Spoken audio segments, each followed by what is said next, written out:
Fala investidores, beleza? O Lucas novamente aqui com vocês. Pessoal, no vídeo de hoje vamos falar um pouquinho sobre o Vino11.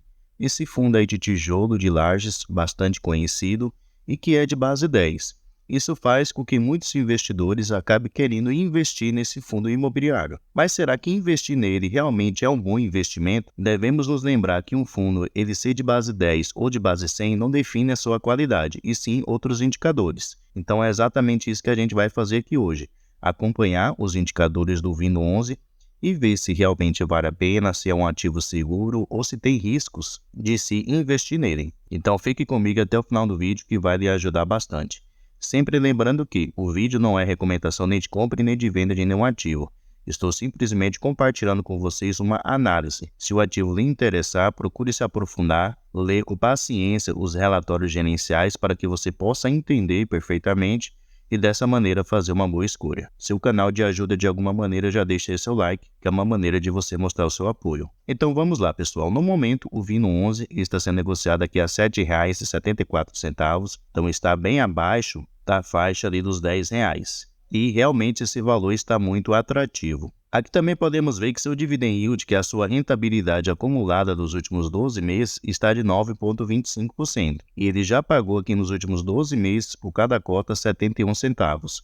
Então, se há 12 meses atrás você tivesse comprado uma cota dele em dividendos, você já teria recebido aí 71 centavos. Além disso, nos últimos 12 meses, ele está com uma desvalorização aqui um pouco superior a 3%. Mas se pegarmos o seu gráfico aqui de um tempo maior, de pelo menos aqui do final de 2019 para cá, podemos ver que ele se desvalorizou muito mais do que está constando aqui. Se puxarmos aqui do dia 28/11 de 2019 até agora, deixa eu puxar aqui e vamos ver qual é o valor. Ele já se desvalorizou aqui um pouco mais de 38%. O valor da sua cotação diminuiu aqui R$ 4,89, então ele se desvalorizou bastante se compararmos do seu início até agora. Descendo mais um pouquinho aqui, pessoal, podemos ver o seguinte, que o valor patrimonial por cota do Vino11, o que poderíamos considerar como seu preço justo, é os R$ 10,86.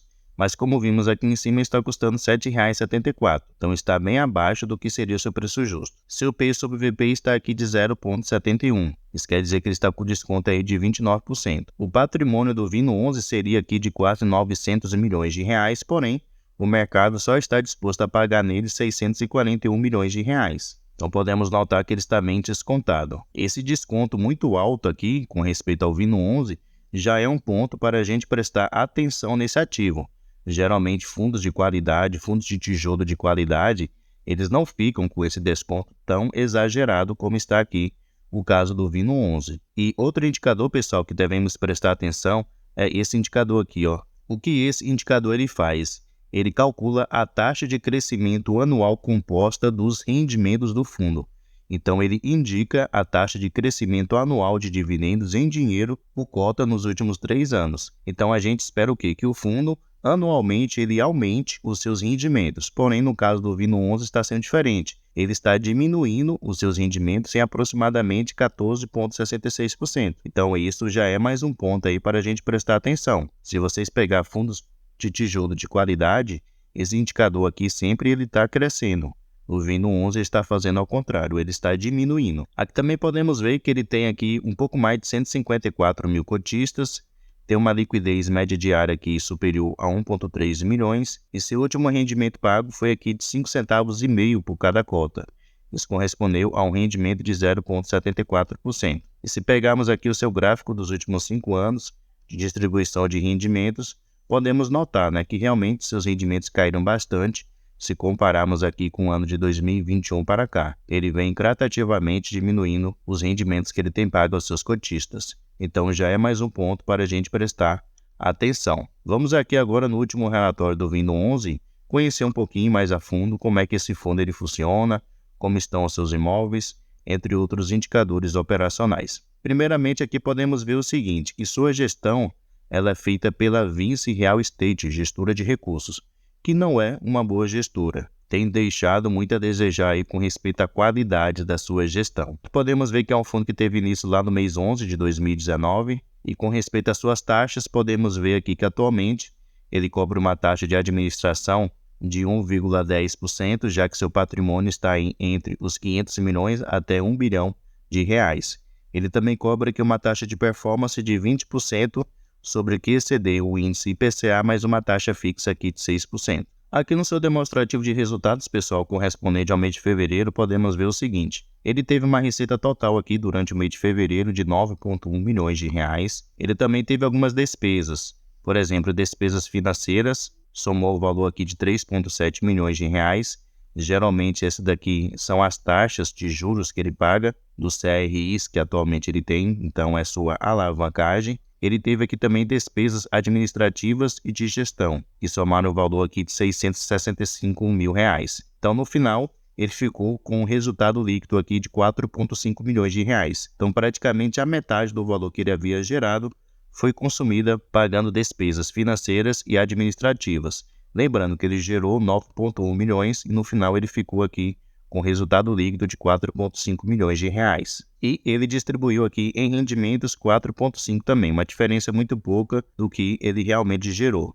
Então, o Vino11, depois de pagar todas as despesas, ele só ficou com o resultado realmente de 5,5 centavos, que foi exatamente o que ele pagou em dividendos para os seus cotistas, então um valor realmente muito baixo. Além disso, ele menciona aqui que ele tem um resultado acumulado ainda não distribuído de 865 mil reais, o que corresponde a 1 centavo por cada cota. Se pegarmos aqui o seu histórico de distribuição de rendimentos, essa nuvenzinha aqui que passa atrás das colunas, que é o seu resultado acumulado, podemos ver como é que ele vem usando o seu resultado acumulado desde o mês de maio de 2023.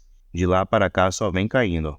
E agora está praticamente que zerada, né? Só tem aí 1 centavo de rendimento acumulado para poder distribuir e conseguir manter esse patamar em dividendos aos seus cotistas. Aqui, a gestão do fundo ela faz uma estimativa dos seus rendimentos até o primeiro semestre desse ano de 2024 e ele menciona aqui que os rendimentos ficarão entre os 5 centavos até os 6 centavos. Eu acho que é mais propenso cair para 5 centavos do que ele conseguir subir aí para 6 centavos. Aqui podemos ver, pessoal, as obrigações do Vino11 com respeito aos seus CRIs. Então aqui ele menciona que o fundo ele possui obrigações referentes a aquisições de imóveis a prazo de 515,4 milhões de reais. Então essa é a sua dívida atual. Porém, descontando o que ele tem em caixa, que ele pode usar aí para poder abater esse valor, a sua dívida ficaria aqui na faixa dos 481,1 milhões de reais. E ele menciona aqui também que 44 milhões desse montante total apresentam um vencimento em até 12 meses. Então ele vai ter que desembolsar aqui 44 milhões para poder pagar. E aqui a gente pode ver, né, os 5 CRIs que atualmente ele tem,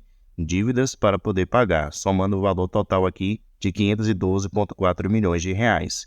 Sua principal dívida está nesse primeiro CRI, que ele tem uma dívida aqui de 358 milhões de reais, o que corresponde a 70% de toda a dívida que atualmente ele tem. Se ele não tivesse feito esse CRI aqui, só tivesse esses outros 4, a situação do Vino11 estaria muito mais tranquila do que essa situação difícil que ele está passando atualmente. Aqui podemos ver o seguinte, o seu principal, que é as amortizações que o fundo tem que pagar no decorrer do ano, então são valores que ele retira do seu caixa para poder pagar. Nesse ano de 2024 ele ainda tem aqui 46 milhões de reais para poder pagar, que é exatamente o que ele tem em caixa disponível. E esse restante aqui, 44 milhões, são os juros e a correção monetária, que ele também tem que pagar mensalmente, porém tirando da sua receita mensal. Então ele tem dinheiro suficiente para poder pagar as suas amortizações correspondentes a esse ano de 2024. Porém, a partir dos outros anos, ele não vai ter. Então ele vai ter que vender os seus imóveis para poder conseguir quitar essa dívida. Descendo aqui mais um pouquinho, podemos ver alguns dos seus indicadores operacionais. Então, primeiramente, podemos ver o seu aluguel médio de contratos típicos. Então podemos ver que o preço por metro quadrado tem diminuído, se compararmos aqui com fevereiro de 2023, estava na faixa aqui dos R$ 95,00 e agora está na faixa dos R$ 92,8. Então é negativo para o fundo. Descendo mais um pouquinho aqui também podemos ver a sua taxa de ocupação, que está aqui na faixa dos 95,6% e que também diminuiu, né? Se compararmos com 12 meses atrás, estava aqui de 98%. Também é um ponto negativo. E com respeito à situação de calote, pelo menos ele não tem, né? Seus inquilinos têm pagado aí de boa os seus aluguéis. Com respeito ao portfólio do Vino 11, podemos ver que no momento ele tem aqui 10 imóveis, que soma-se uma área total de 86 mil metros quadrados. Aqui a gente pode ver o nome de cada um dos imóveis que atualmente ele tem e a porcentagem que cada um desses imóveis corresponde à sua receita. Mais embaixo aqui podemos ver com respeito à tipologia dos seus contratos. Então 70% são contratos atípicos, que são contratos com uma duração maior, esse é um ponto positivo.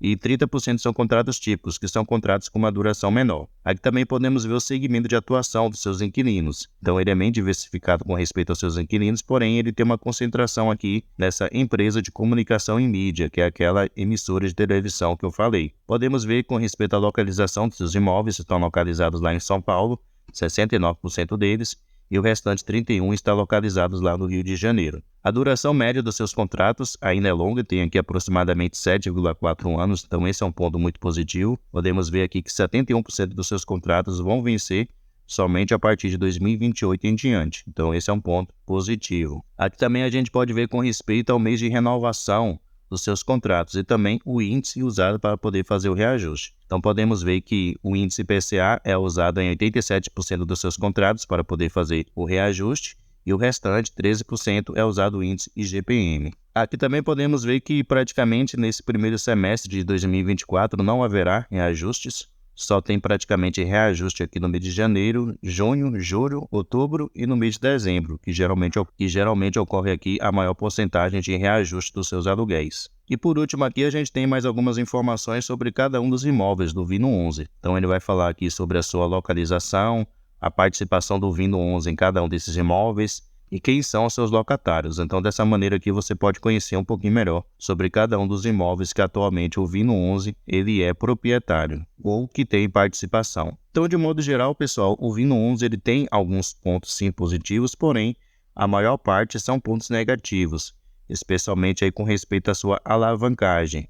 A gestão ela tem ralado bastante para tentar resolver essa situação. O ano de 2023 já era para eles terem resolvido essa questão, né? Já era para eles terem vendido algum dos seus imóveis para poder pagar essa alavancagem. Mas a gestão enrolou, não fez isso e recentemente eles até conseguiram mais dinheiro fazendo mais um empréstimo para poder assim conseguir mais dinheiro e pagar essas amortizações que ele tem para poder pagar nesse ano de 2024 de 44 milhões de reais.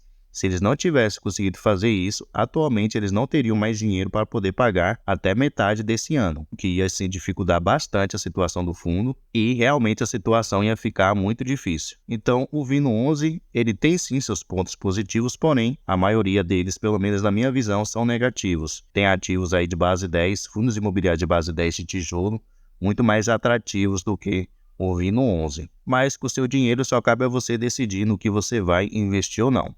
Porém, estou aí passando o meu ponto de vista sobre essa situação, beleza? Pessoal, espero que o vídeo tenha ajudado vocês de alguma maneira e até a próxima.